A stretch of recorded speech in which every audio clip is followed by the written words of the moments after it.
Rangers journal.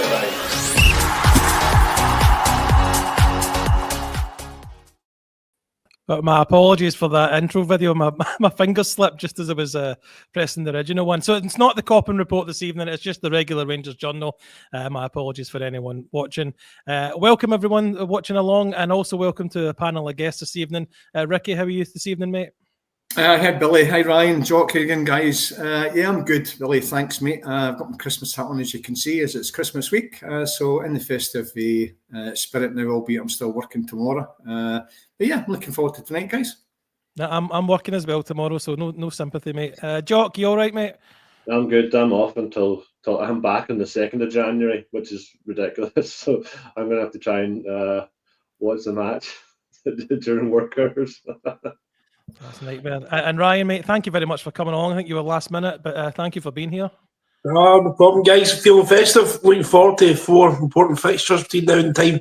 But I need to go back to work. Excuse me. So I'm not back to the 6th.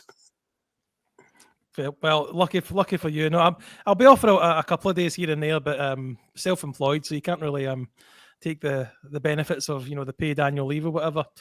Ricky, this weekend was Ibrox' 125th anniversary. I'm going to go around the panel. What's your greatest memory of being at Ibrox? Oh, mate, greatest memory. I'm not really too sure. There's that many of them, really. I'm not too sure I could pin it down to kind of one. I do remember the transition of the kind of old stadium to the new stadium. Mm-hmm. The kind of new main stand, I thought was a wow when that kind of opened up. When I was quite an active sort of a supporter going to the games. Rangers went through their 9 in a row. With that team when Souness came in the 80s. There's just so many good sort of periods. And then obviously 2012 came along, and when we're still recovering from then. So there's been lots of highs and lots of lows, but you're a Rangers supporter and you're supporting all your life, won't you? But even this season, Billy, going up to the biggest vocalist, get rid of Clement, your stubbornness, blah, blah, blah. And here we are now, and the lad seems to have turned a corner because he's got rid of that stubbornness for me. And I'm going into the next few games, as Ryan just mentioned there, full of optimism. We win the game on the 2nd of January, and who knows, hunt them down and we'll take it for there. But, we have definitely turned a corner, and if we can get 1 or 2 players in January, then who knows where the season's going to take us. But, we're in a better place than we were 6 weeks ago, that's for sure. Definitely, Ricky. Jock, I'll come to you. If you don't have anything particular in mind, feel free to wave it on. But any great memories of being at Ibrox? Probably my first game, which was actually the Scottish Cup final. It was Falkirk and Kilmarnock, and my next door neighbour took me, and just the size of it, the grandeur of it at that age just completely blew my mind. And for me, that was the only place I wanted to go and watch my football games from then on was there. So my gran and my papa were very happy that it was Rangers for me at such a young age. And I say, walking up them steps, you see the videos now of dads taking their kids to the game and the kids' reaction. That's the same for me, walking up the steps and just seeing the blue seats and everybody gathering in and the lights, just it's the whole grandeur of it and the sheer size of it. And every time I go, when I go across on the boats and the buses flew over here, it's always like you're going for the first time again when you see the main stand and the flags and everything. It's a special place. Ryan, I'll ask you the same question for yourself, just for any kind of special memories of being at the kind of iconic stadium. Yeah. So much like Jock. My first game was April '93. Gary Squagan scored 2, Mark Haley scored 1. It was against Partick Thistle. We won 3-1. Alan McCoy not long broke his leg on Scotland duty. So I've been going for over 30 years now. So probably the ones that the noisiest the stadium's been that I've been there. Claudio Reyna's goal against Parma, second one, the noise was phenomenal that night. Morelos' goal in the last minute against Legia Warsaw, it took us into the group stages of European competition for the first time in a good number of years. Tavernier's equaliser against Dortmund, make it 2-2, which basically killed the tie. Noise was incredible. And obviously, John Lundstrom's 3-1 against Leipzig was pretty incredible as well. So, yeah, it was good. And it was good actually to hear the stadium were noisy again against Spurs, to be honest with you. It was great to hear. Felt as if it was a good kind of... I think everyone kind of took something from that. I think fans as well as players really took something to say, look, we're turning the corner here. And like Ricky was saying, I'm really looking forward to the next kind of couple of weeks and hopefully we come out of it on top. Just to put my 2 cents in, I think my very first game was against Dunfermline, and the great Terry Hurlock was playing for us that day. I think along with Mark Hateley as well. That's my first game. But the loudest outside the ones you've mentioned there was what I call Helicopter Sunday, the very first one. Was it the 6-1 game against Dunfermline? That was a noisy day that day as well. But let's turn to modern times. Jock, I'll come to you first on this one. Looking forward to this game. I thought it would be to be honest, the game itself was a bit, was like I thought it was going to be, but just not the goals. What was your kind of take of the team starting lineup? You can go over it if you feel like it. The starting lineup, I'm just having a look at it now here. I kind of what I expected, to be fair. I thought he would stick with Igamani, and I wanted him to start Danilo because I want Danilo to get more minutes and his legs. And then again, we're coming up against a stuffy Dundee team. It's going to be, at Ibrox, they're going to park the bus. And the longer and longer the game went on, we only got the one goal, and then Dundee sort of played their way into it, which is always going to be the case in these games whenever teams are clinging on, hanging on. They then get the confidence. If the second goal's not scored, fans start to get a bit nervous, which is rightly so, because we've seen the script I don't know how many times when it comes to that. We're just ashamed we never got the second goal to cut it off. But say we had to hit the crossbar 4 times. Yep. Any other day, that's just a 3 or 4-0, and it's a comfortable result, and it's a routine win at home. I thought the team was a wee bit unlucky, just with some of the finishing. Just Ricky, I'll come to you because you mentioned before we started your great love for Ianis Hadji. He was kind of all over each side of the park, both feet. What was your kind of rating of Hadji from Saturday? Well, I have a big kind of smile on my face because for the people on the pod, I've been ranting, raving about Hadji, getting him in this team for months now. I've always rated the boy. He's got 2 feet, and you would not know if he was left or right-footed. He's so equally comfortable on both feet, and that must be a nightmare for him that's playing against him. He can go left or right. He's got a good passing range. He's a workaholic. He never ever stops working. And one thing that used to always sort of wind me up, people said that he hasn't got the pace. He doesn't need the pace to play in that number 10 role, or he's not a winger. I think when before his injury, he was getting played out of position in the wing, and he was getting exposed because he hasn't got that electric pace that your fast wingers have got. He's always needs to play more central for me, and I've been screaming for that for a while. And it's proven now that ever since he's come back in the team, you've now got Raskin playing really, really well. Whether that's mentally, that because he knows he's got somebody further forward him. Diomandé's coming onto the game now as well. And I generally think this is all getting linked with the way Hadji's now transforming that final third with all those options. He's been absolutely immense since he's come back in 6 weeks ago. And even more so now, he's keeping Bajrami and people out of the team because they can't drop him, There was a big debate to play against Celtic in the cup final because he'd only just come back in and he's not played well historically. But to me, again, he was great and he justified playing in that final because I thought he had a good game in there. But going to Saturday's game, Billy, again, it's another 1-0 victory, but that's about 6 or 7, maybe even 8 this season. And it's the fans just coming towards the end of the game are thinking, are they going to nick it? Are they going to nick it? I mean, we deserved to win that game quite easily, and we did, on paper, at the end of it, win the game quite comfortably. But there was 1 or 2 sort of slack passes, which I'm sure Clermont will want to try and get rid of, and wasteful in the final third. But the chances we're creating, that's got to be a bonus for me. And getting, as Jock said, getting minutes in the legs of Danilo, Igaman, it all bodes well for me. And yeah, things are looking good. I would like to think next month we need to bring a centre-half in, though, because Suter, we don't know how long he's going to be out for. Proper's a hit and a miss, albeit he's had a good couple of games. But we can't rely on Balogun and Proper. It's certainly a big Balogun is 37 now. We cannot expect him to play 2 games, so we need to bring in a replacement centre half as a priority for signing for me in January. I don't know what the lads think, but I know that the whole team can be strengthened. But for me, it's got to be a centre half. If I can stay on the subject of Hadji at the moment, Ryan, we have looked different and have looked better the last 46 weeks since he's come in. And you've got to wonder if the manager just wasn't seeing that in training, or it purely was down to this financial thing. But even when that had been sorted, it's not like he came straight back into the team.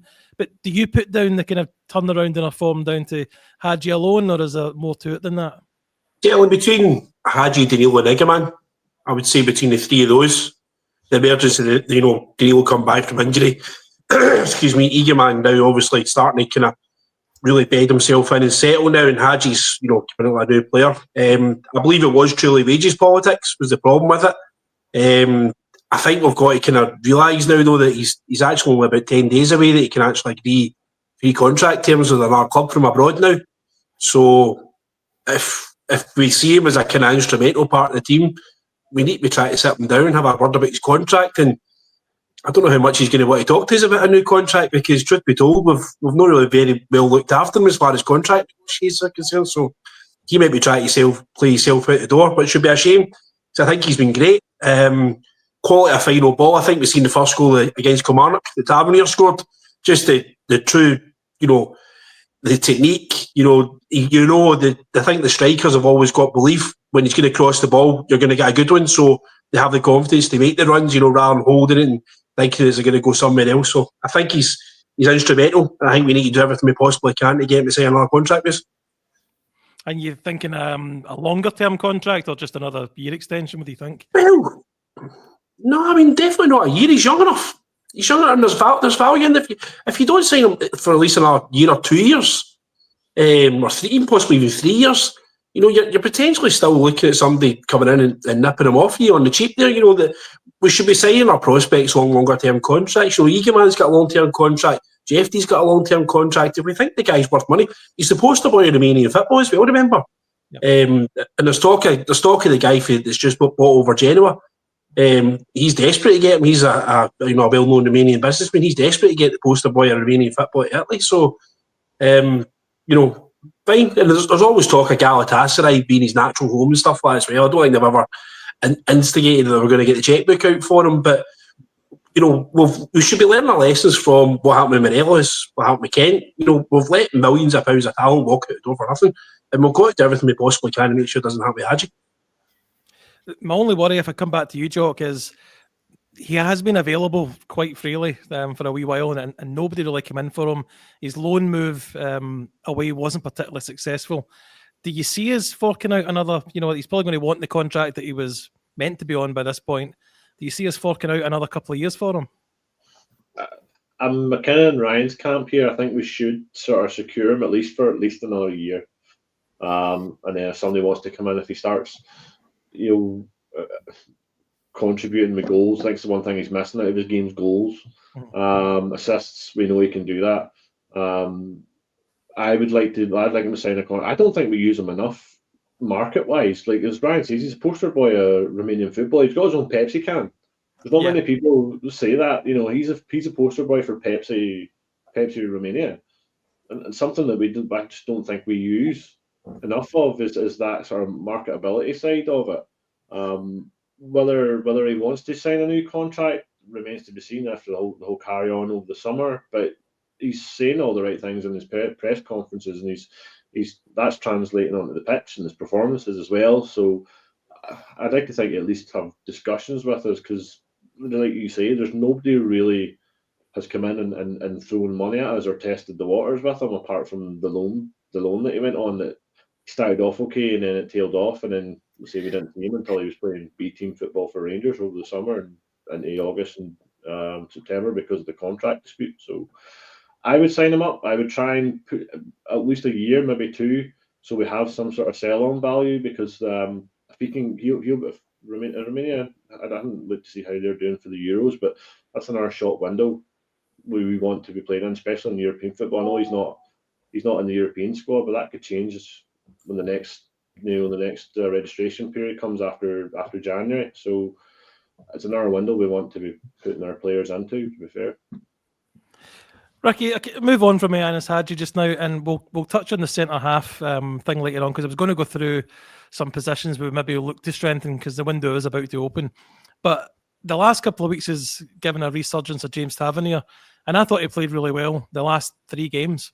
To be fair to him, he's not really put much of a foot wrong. He's scored, he's set up goals, and he's looked a lot like his former self. What do you think for the rest of the season? Is he kind of got his position back as starting right back? Yes, no, I think he's earned that in the sheer fact that you've got Sterling there, who can be his understudy should there be an injury or a loss of form. So it's not an area I'd be concentrating on. Certainly not at left back, where you get 2 fairly decent lads here, and Jeffrey and Ridvan. Both of them can play in the same team. One a bit more further advanced. So that area of the park, I don't really have a problem with. I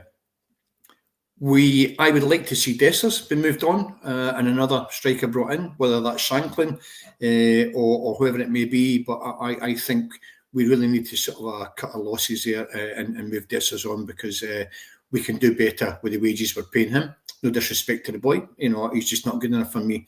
And for him to be the kind of third, maybe even the 4th choice striker and the wages he's on, it just isn't acceptable at this moment in time at Rangers sort of a journey. We can get better for the wages he's earning.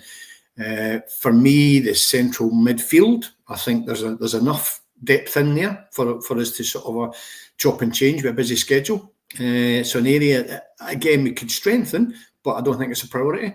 For me, it's got to be a centre half. Balogun's age is against him. Suter's fitness is against him. And Suter's, his ability to sort of play constantly well, it just isn't there. He plays well in Europe, and he's a bit part player in the Scottish domestic game, whether he's still got to settle down because he's came from a technically better league than Scottish football, which is a little bit more hear him, scare him.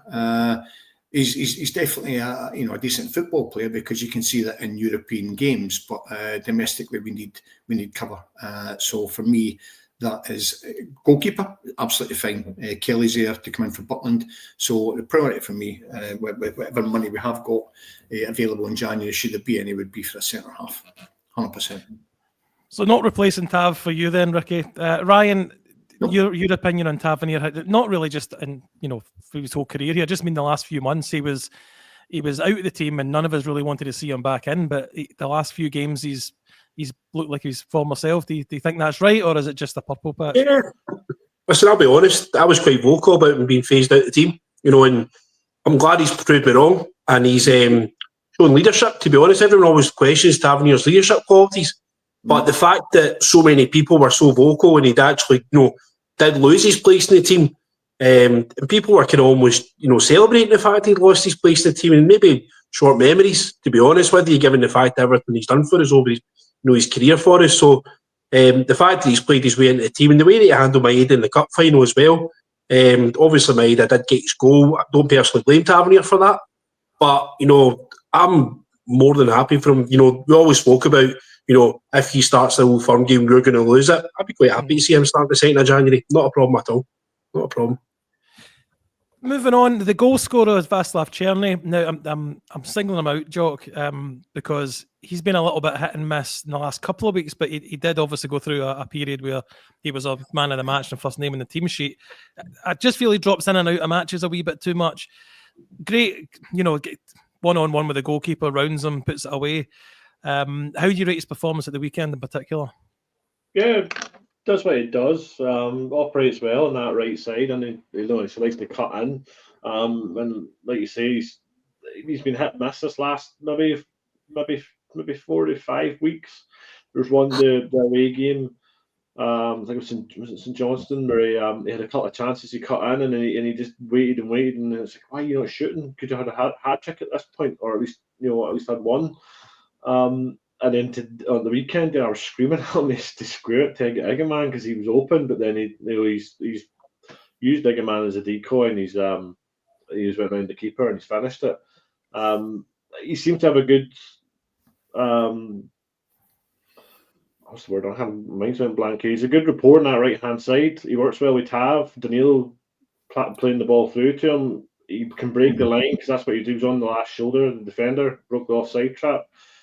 He has all the qualities there to thrive in this league. We've seen it. He can score various different types of goals as well. So, he's an asset in the team, and he's a player I'd rather have in the team than not at this point, because the understudy to that is McCausland, who we might chat about later on, come on and just looked a wee bit sort of wild and just a wee bit out of touch when he come on there. He's just the decision making was poor. But then again, that's maybe been part of the whole team's problem this last couple of weeks, has been the decision making, particularly in the cup final. The decision making was a bit poor, and we saw some of that there on Sunday as well. So Tierney, for me, he's nailed down, right winger, first name the team sheet for me. Contributing again with a goal, and he can create a lot of chances out of nothing really. The keeper pulled off a great save in the first half, just before half time, where he took it onto his right side this time, and then the keeper got his wrist to it, stopped it going in. So he's a threat, he's a menace. He can create chances, he can set people up. He's one of the better signings we've had this season. Ricky, I'll come to you on the same kind of subject of Tierney, but also that decision-making Jock's talking about there. Now, I think we'd mentioned how we hit the bar 4 times in the game earlier on, but I counted 4 times that we broke through where there was at least a 3-on-1 or a 4-on-1, and to be honest, only Tierney actually did. He was the only one that's converted from one of those chances. Is the decision-making from the whole front three a worry for you? Well, it's a worry, but it's a good worry, if that makes sense, Billy, because we're getting in that position, and that's got to be a positive. I'm just trying to take the positives here. The cup final was a perfect example. We were up 1-0 first 4 minutes after, or 5 minutes. We'll get 4-on-1, and we fluffed it, made 2-0. We'd probably going to win that game. You're absolutely right. Saturday was the same, but the positive for me is in making those positions. The decision making, I think, will come. Going back to Tierney, I think average over a 10, he's producing 6.5, 7. So he's a quality player, and he's the best player we've had in that position. Candias for me. Tav is now seen the best with the two of them together. But what's also really good is the way he's linking up with Daniil. Now, whether that's the Feyenoord sort of experience and playing each other there, I'm not really too sure. But they two seem to know what each other want to do. The little 1-2s, you throw in Hadji into that as well, and for me it's all looking quite good. But Tierney, do we buy him? The budget that we probably have would smash our budget to buy him permanently, and I'm going back to what I was saying before. We need a centre half before we replace Tierney. McCausland isn't the answer for me. I think there's probably better in the B team, but McCausland seems to be getting the run in the first team squad. But I don't see a future for McCausland. I don't see him getting any better. I think he's more of an impact player. You get more out of McCausland when he comes on for the last 20 minutes. When he starts from the kick-off, I've never seen him play well for the 90 minutes, and he's always been dragged off. So he might be a young lad, but he's 22 now, I think he might even be 23. So Tierney, I'd love him to stay. I'd love him to give him a permanent deal. But if it was him or a centre-half, depending on the budget, it'd be a centre-half for me. Ryan, there was a figure mentioned there in the chat. I'll put it back up in the comments about 6.5 million. I mean, if we had to spend that would pretty much be a budget, I would have thought, or at least the majority of it. Is that a figure we can justify paying for Tierney? No matter how good he is, he's certainly the stats show he's better than Kent has been in that position for the assists and the goals. Yeah, I think so. I mean, if you want to make it work, you'll make it work. I think it depends when we finish league-wise as well. And obviously, I think at this moment in time, we're not expected to win it. But if you want to qualify for the Champions League, they're the kind of players that you need in your team.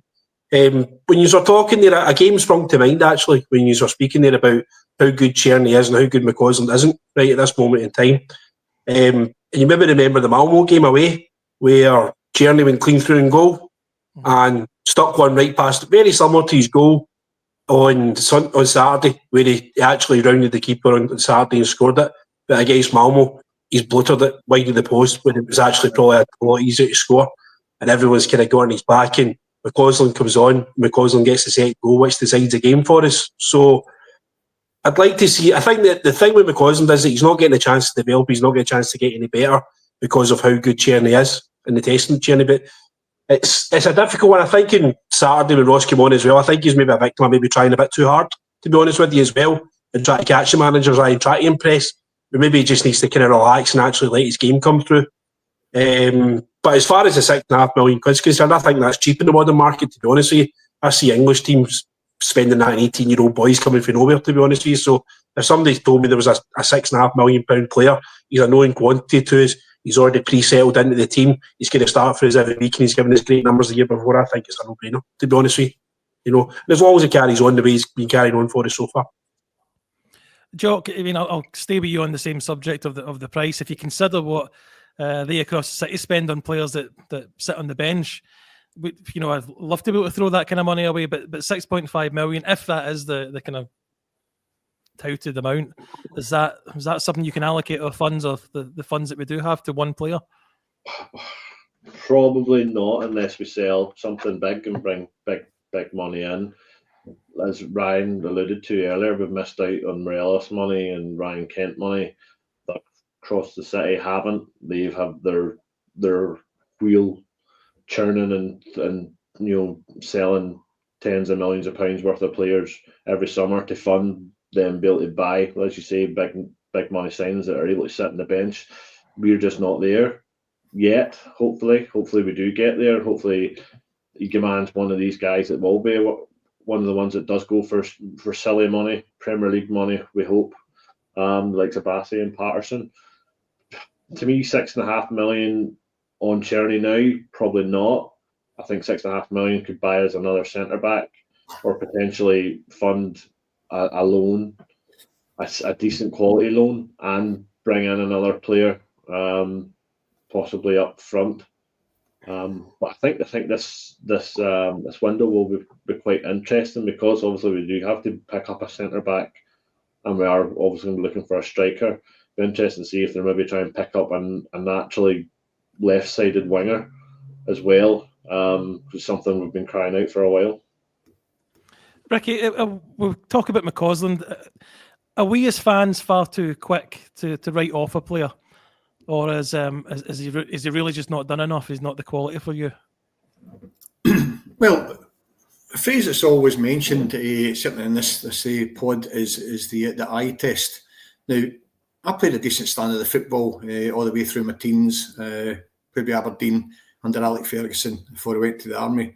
I played with a lot of good footballers, even playing with the army, sort of and you kind of see after a few games whether, for me anyway, whether the player's going to be up to that kind of level of football. And I've got nothing against Ross McCausland. You know, he comes on, and as I said before, for me, he's a good impact player, but you can only sort of keep on going on saying he's a young boy, He's not a young boy anymore. He's 22, I believe. And I just don't think he's got, I mean, we were all saying about Lowry when he was a 17, 18-year-old boy, how he was going to be the next best thing.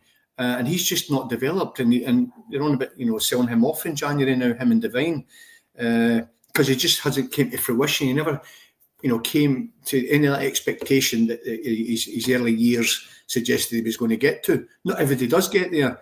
And I just don't think McCausland's going to get there. Middleton, it's that kind of level. Barry Mackay, I just don't see young Ross McCausland getting to the kind of Tierney level or the Candias level that we need in our team to compete. As Ryan said, at that kind of level where you're competing well in the Europa League at the high end of it, and certainly trying to compete in the Champions League if and when we ever get there again. Ross McCausland for me isn't going to be that type of player. That's just the way I see it, unfortunately. It's disappointing that we get these prospects, as you say, like Lowry and McCausland, and to a degree Leon King as well, that when they're at that age, 16, 17, 18, they look like they're going to come on and break through, but we never just seem to get them up over that level of being a regular for Rangers. Jock, we're looking at centre-halves. It's been a big disappointment that we've lost Suter in that position. because I don't necessarily know if we were really going to go in and spend money in that position. And as I say, Leon King probably isn't going to step up. I know he's been in a few of the benches, but he's not had much time if he's had any.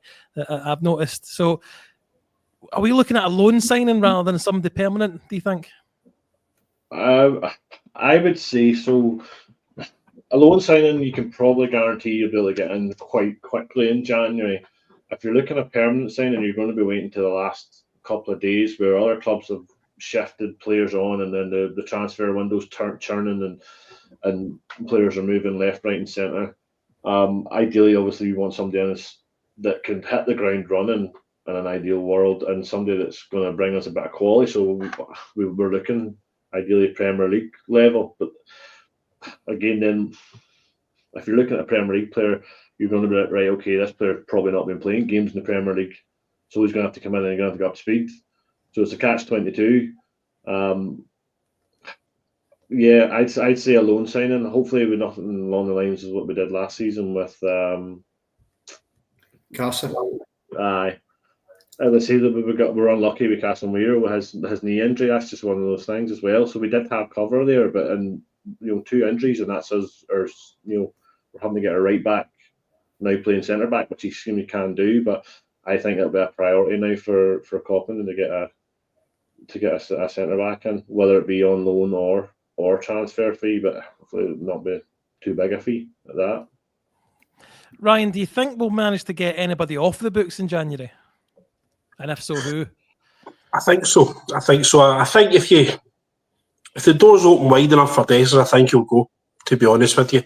He was obviously keen to say somewhere. I couldn't believe he not back at Atlanta United in America.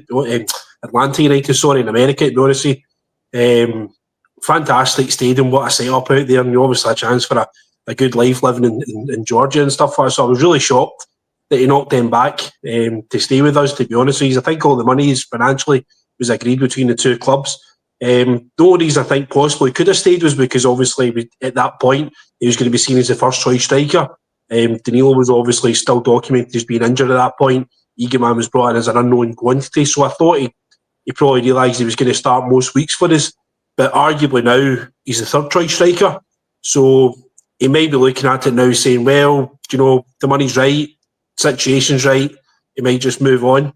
I wouldn't care to see the back of Kieran Dowell either, to be honest with you as well. I think he's just a passenger, to be honest with you. He's just somebody who's just bulking up the numbers in the squad every week for us. And that's probably the best part of 40 odd, nearly 50 grand a week of wages that you're freeing up there to bring in that loan signing that we're talking about. I'd love us to go and sign a really experienced centre-half, to be honest with you, just for 6 months. Somebody just really experienced, great defender, well-established, international player that hopefully just gets over the line to the end of the season. Obviously, unknown as Suter Balogun's contract situation, because we've still got the boy, is it Nazalia, on the books as well, the French boy brought in from AC Milan. So he's still to prove his worth and stuff. So I wouldn't be going over the top and saying, right, we need to sign this player trading model and go out and sign the prospects. We've got 2 young centre-halves on our book that could potentially be prospects for us. So I'm keen to see a centre-half, to be honest with you. But Dessers and Dowell, for me, they'd be the first ones I'd be sitting down asking, what can your agent do for you? Ricky, with Kieran Dowell, I don't want to mock any of our players, but he doesn't look like he's played football before. For when I've seen him play, he comes on and doesn't really offer anything that I can see. Is he someone you'd like to get off the books if we could? Yeah, I mean, I think there's a few people going back to the kind of centre-half situation. You've got Ben Davis down at Birmingham. He's still a player. He could be sold on. He's doing the business for Birmingham. They might buy him in January, turn that loan move into a permanent. Or there's the option there if we want to bring him back for the rest of the season. Who knows? The option's there. If you get the guy's name, is you Flecko, the lad who's down at is it Exeter, playing really, really well. Centre half, a young lad. So I think Exeter are trying to buy him now because they reckon he's going to be a star of the future. Are we going to miss out on him now? Do we bring him back? I know he was given a few chances at the back end of last season as a young lad. He made a few mistakes, but he was confident and wanted on the ball. So maybe there's an option there. But yeah, Dowell, Dessers, these are the kind of big earners. And there was one in the comments here, and I don't rate the boy at all, is Matondo. He's absolutely dire. Brings nothing to the party, and he's on the best part of 30 grand a week. They've got to get rid of Matondo. His history of big signings from City to go over to Schalke, knocking about in loan, and for us to get him at quite a, it was £3.5 million we paid for him, didn't we? Put him in a big contract, as I said, £28,000 a week reported he's on, and he does nothing for us. So they're the type of players I'd love to see out of Ibrox. And if we do need to sort of strengthen, that money may allow us to buy Tierney and get a good centre-half in loan with the kind of wages that Ryan's already said. You're going to free up, that'd be two good areas of the park that would be strengthened. The only problem with Tierney is his age. There's no sell-on value with Tierney, and the way we are financially, that would be a big gamble for us to fork out £6.5 million. Ryan's absolutely bang on. He's a good player, but do we get any money back at the end of that contract? Because he would be, 30, 31?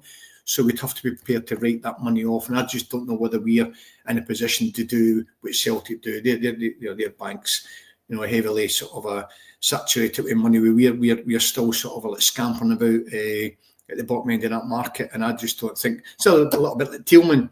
We all would have loved to see Tillman stay, but he was going to be the best part of 10 million. We would have got money back on him, but that would mean your whole budget going on one player, and it wouldn't have enhanced that team because he was already there. So it made sense not to follow through with that one, I think, although I think Bayern pulled the plug on it anyway, didn't they? But yeah, Tierney one is just a difficult one because of his age. I wouldn't be spending £6.5 million on him. There's got to be other options down at a younger age at £3-4 million. Candias, a perfect player. Perfect sort of a example of there's boys out there that you can get in who nobody's heard of, and I just loved him as a player. Him and Taff together were just fantastic. That's 3 mentions for Candias from you tonight, Ricky. Must be a record on it. Well, the boy was just he just never let us down, did he? He just was a workaholic and produced the goods in what was probably an average Rangers team at the time. So yeah. Yeah, I don't think we can all agree we never replaced him. We have now with Tierney, but it might cost us £6.5 million to keep him. Jock, what I'm worried about is these Dessers, Dowell, Matondo. Who's going to take these players off our hands? That's it. The rumour was it St Etienne last week. I seen something on Twitter say that if Dessers could get the bike and cycle back to them. Who's going to... Dowell needs to play and put himself in the shop window. He's not getting the games. So we're looking for a friend of an agent or something along those lines to do somebody a favour, a wee backhander or something. I reckon Dowell will just take a payoff. I think we'll just pay him off to get rid of him in January. I think we'll just release him because he's not contributing at all. Dessers, there's value there because the contract is on, but I don't think we'll get anywhere near what we paid for him because we were held to ransom for him. Remember that? I remember we were back and forward with the club at the time to try and get him, and then I think there was a lot of sounding up about an our club coming in, so we had to pay through the nose for him. Dessers gets goals, granted. Dessers does that, but I think too much of the fan base now is done with Dessers. I'm one of them. Who's going to take him? I have no idea. We're just going to have to wait and see. And I think if Dessers does go, it'll be towards the end of the window again when things is moving for other clubs, and we hope that we can recoup some sort of money for him. But I wouldn't be surprised if it's a loan with an option to buy or something, just to get him out the door and get him somewhere else. But I'd love to do it. Say there was a Saudi club or something going to come in and throw stupid money at him, but I don't think we're going to be that lucky. Ryan, we do have players to come back. One in particular is Cortez, who's been getting back on the bench. You've got much hope for him to make an impact at the second half of the season? I hope so. I believe there's a talent there. He was one of the players in the tournament under 20 World Cup that he played in. I think it was the summer before we signed him. He moved from is it Millonarios, I think it was the club that he moved to Lons. I think they're part of the same football group. But there was high hopes that he was going to come to Europe and kind of light the heather on fire. He actually played in the right-hand side for the Rangers B team against Celtic in the Glasgow Cup final. So it's possible an option there when we're talking about reinforcing the right-hand side. But we've just got to wait and see. You've got to get him on the park. He's been unlucky with injuries. The injury he got to Rugby Park, I was there that night, and you could just see it was an accident waiting to happen. He was running about on like Bambi on ice on the AstroTurf. So he's going to burst himself. And it was literally, you can see it coming a mile away. I'm a punter on the stand, and even I can see. I don't know how the manager couldn't see it, to be honest with you. Yeah. Which is a shame. But I hopes for him, definitely. If he's getting any kind of impact, we've had the likes of Danilo and obviously Hadji. Egan coming in, then great. Looking forward to it. Ricky, you've mentioned the centre half several times. What do you think we'll bring in January? Centre half? I think it's just one centre half. I don't think we will strengthen. Like Ryan, I got high hopes for Cortez. I think Cortez will be an absolute fantastic asset for us when the boys are up and running. He never had a great game in the Glasgow Cup final against Celtic last week. He only played the first half. Guy's just coming back. But for what I've saw of him, he is going to be an asset. But that side of the pitch, I've already mentioned Matondo. Please, if you can, get rid of him.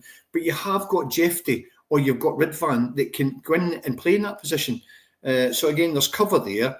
If we did get rid of Matondo, they'd probably bring somebody else in or promote somebody from the B team to sort of supplement that area of the park. But it's not a priority for me.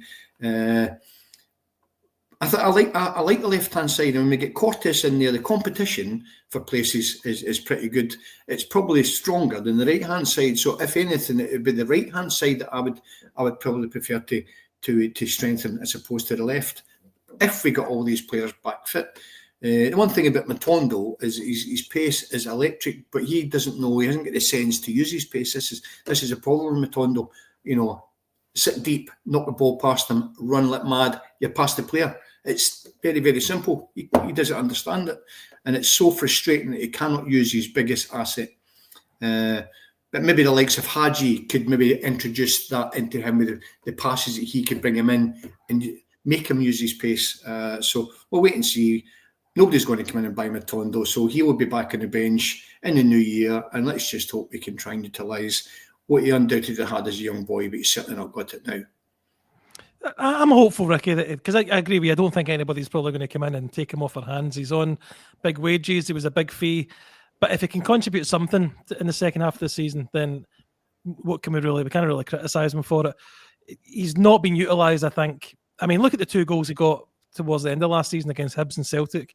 He's got something still there, but we're not seeing that goal it. against Celtic, Billy, was just fantastic. 3 each, and it sent us all the way home happy because another defeat 3-2. No, it was a fantastic goal and he took it well. But we don't see enough of it, Billy. We don't get the £28,000 a week. Like we weren't getting that from Dessers. We're not getting it on a consistent basis.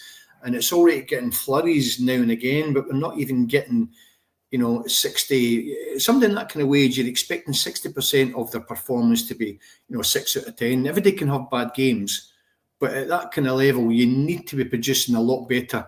Like your Raskin at the moment is on fire. The boy's producing 7, 8 out of 10 on a consistent basis. And this is what we need from our big earners, Matondo being one.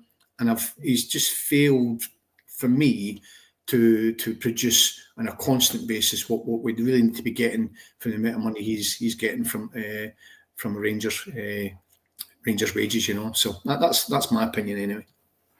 Well, Ryan, looking ahead, we've got a busy week and a half before we play Celtic again. On Thursday, we're up against St Mirren away. Is it New Love Street it's called now? And then obviously Motherwell on Sunday. Not 2 grounds that I'm ever confident of being an exciting game of football at. And certainly St Mirren, we've seemed to have struggled there. I remember, I think I mentioned the pod the other week there when we played in a 4th kit and they ended up was it 2-1 they beat us a couple of seasons back. But maybe I'm just misremembering them. I'm just remembering the bad times. But it does seem like we struggle on that ground. It feels very tight and congested. What are you hoping for in that game?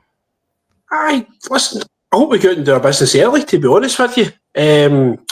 We spoke about boys wanting to come back in like likes of Cortez, getting guys like King and stuff like that. Man, it's not going to happen unless we start winning games in a convincing manner. So I think the likes of Saturday, I'm not even certain Cortez would have got some minutes on Saturday if we'd went and got our second goal. So we've got to start taking care of these things early. It's a horrible, stuffy wee pitch at St Mirren. It's one that's quite susceptible for getting quite kind of exposed to the weather and stuff, but there's lots of things in the elements that can go wrong with you. Ultimately, it's the same part for both teams, though. We've got to go out there and just really put our stamp on it and go out and do well. I don't think they're doing particularly great either. They seem to win one week, lose another week, draw. They seem to be very kind of hit and miss. So if we go out and show our real quality, nothing else apart from a 2-3-0 victory for me, to be honest with you. Jock, we can sometimes make things harder for ourselves. We've just basically, pulled back some points this weekend. We're now in second place, finally getting over ahead of Aberdeen, and we're only 9 points behind Celtic. But it would be very like us to throw that away, wouldn't it? But I'll try to be positive about it. We need consistency now. That's what the main thing is leading into the next few games. That's all you can do. Because if we don't get consistent, we don't start picking up the routine away wins that we're used to seeing. 3-4 goals at a time. That's something we've been lacking, and particularly this season, their away goals for us shocking. Mm-hmm. And it's starting to sort of come to fruition now. The last 4 or 5 weeks, we're getting goals home and away. Consistency, like you say, is key. We need to try and get as many points as we can going into the Old Firm, hoping that we take maximum points from that game, and then gets you to 6 points, all being well. They still have games as well. I think they're two games at home, so they're kind of gimmies, really, I would imagine, at this stage.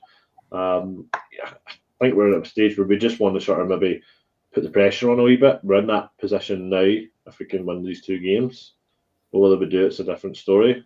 Not that I would be negative about it, but I do think this is we're starting to get to the business part of the season now. Fixtures are coming thick and fast, right up until. Do we have a winter break this year? No, we don't. Fixtures are coming thick and fast, and we'll continue to do so. Then, particularly with Europe extending into January as well, so we're going to have to use all the squad. As Ryan says, these are the sort of games. If you are sitting 3-4-0 up, you can start bringing on the youth players and get them minutes and get them appearances for the first team. So we'll see how it goes, I guess. Ricky, I'll come to you on the same games, but one thing I was going to say is I read on a popular Rangers forum today that one of the threads was the league's back in our hands. Well, that's right. If we win every single game, beat Celtic 3 times, and also claw back 21 goals, the league is technically back in our hands. But for me, we shouldn't be thinking like that at the moment. It should just be about getting, these routine wins need to start being routine again. Yeah, and I'm sure Clermont will be taking each game at a time, and I think all the Rangers lads will be exactly the same. They won't be thinking about clawing 9 points back. They'll just be looking at each game as it comes. I actually think we are getting a bit of consistency. I've been really, really pleased with it. Ever since the Hibs game, we won it 1-0, but we played particularly poorly like Dundee at Ibrox. We've been playing pretty well ever since then, and we're getting better and better and better. We're dominating games 70-75% most of the games. We're creating umpteen chances, but we're just not. It's a final third where the decision making. I mean, Iggyman, example, 3 yards out, smacks a bar against Dundee. They're the kind of things that 9 times out of 10 the ball's going in the back of the net. When that turns, who knows? But I'm actually really, really pleased that the next 2 games are away from home, because the way the St Mirren and Motherwell play, they like to play their game, they like to play their football. They'll come out to us, they'll leave the gaps for us to play our game. I just think if the tables were turned and it was at Ibrox, they'd be sitting with a bank of 5, and we're not very good at. That's one of the reasons why I think I'm really pleased Haji's back, because he is the one player that can unlock things. So yes, for me, I'm really pleased that the next 2 games are away from home, because I think it works in our favour, and I think we'll go and win both games. I'm confident we're going to win both games, and if we do that, then bring on Celtic, because at that particular point, that's when the players in their own mind will think, well, I've got to win this game to keep the league open. Celtic will know as long as they don't lose it. So it makes it such an interesting game. But the stats have been in our favour, and I think we're going to win that one as well. That's my prediction anyway. Win the next 3 games, I think. Well, thank you very much for coming on, Ricky. That's just about us out of time. That's 50 minutes we've been going. Jock, I'll come to you for any last thoughts you've got on either the weekend or the games coming up. But I also want to thank you for being on the pod this evening. Thank you. No, thanks for having me. Just maximum points, all we can ask for.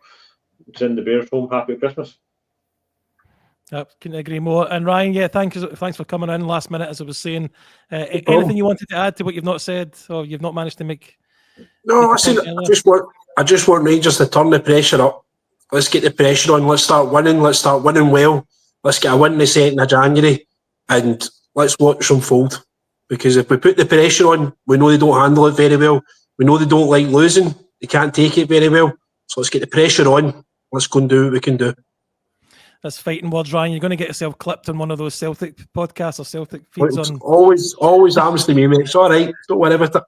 No worries. Well, look, everyone, thank you very much for watching. Thank you for your comments in the side bit there. Hopefully we read out a few of the pertinent ones. Please like and subscribe. Please tell your friends about us. And also remind you can listen to us on the podcast apps as well. So just leaves me to say thanks again for watching, and every night is a Rangers Journal night.